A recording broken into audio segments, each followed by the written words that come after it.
So you're ready to adapt to a ketogenic diet to lose weight and improve yours. The health, you've come to the right place. Making any big lifestyle or diet changes can be challenging, especially at first. There are a lot of new routines to learn and old habits to unlearn. But we've seen over and over again with the people in the keto community that over time, keto becomes the new normal, and the dramatic results are so worth it. What's the best way to get started with a ketogenic diet? Here we'll outline 3 steps to keto success. But first, let's define what a keto diet is. Simply put, it is a high-fat, low-carb, low to moderate protein diet.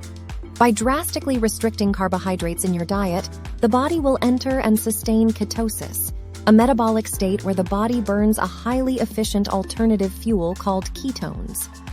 Not only does the keto diet help with weight loss, but current research also indicates that it can help to improve health conditions like heart disease, type 2 diabetes, and Alzheimer's disease. To start your keto journey off on the right foot, here are our top 3 key pieces of advice. Eat the right foods. Eat the right amount of those foods. Prepare for the keto flu. Let's start with food. Your goal on a consistent basis is to replace carb-heavy foods with keto-friendly foods. This will help you eat fewer calories than before and help jumpstart and sustain ketosis. You will need to focus on meat, high-fat dairy, healthy oils, leafy green and above-ground vegetables, nuts and seeds, avocados, berries, and keto-approved sweeteners. You'll need to entirely avoid grains, sugar, fruit, and starchy vegetables. You'll be relying a lot more on home-cooked food than packaged, processed, or prepared foods. It's important to note that you don't have to figure out how to do this on your own. There are so many resources on Google, including meal plans, shopping lists, budget breakdowns, and recipes that will teach you to avoid common pitfalls, how to read labels and nutritional information, and which keto foods can be swapped and substituted for foods that are off-limits.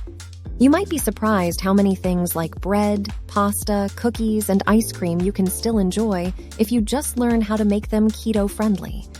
It's not just eating the right foods, though, that is the foundation of the diet. You must also learn how much to eat, which brings us to our second point. A keto diet can help you to restrict your calorie intake in a slow and steady way, which leads to long-term weight loss. But it can be hard to do this if you're not carefully tracking what you eat. One way to figure out how much you should be eating on a keto diet is to check on your progress every few weeks and adjust accordingly. If you're not seeing the results you want, you can also use the keto calculator, which we find to be a more precise method. You'll also need to track your macronutrients or macros. Those are fats, carbs, and protein, which need to be kept in careful balance to keep your body in ketosis. As a general rule, we recommend eating below 35 grams of carbs a day and aiming to get 70% of your calories from fat and 25% from protein. So you're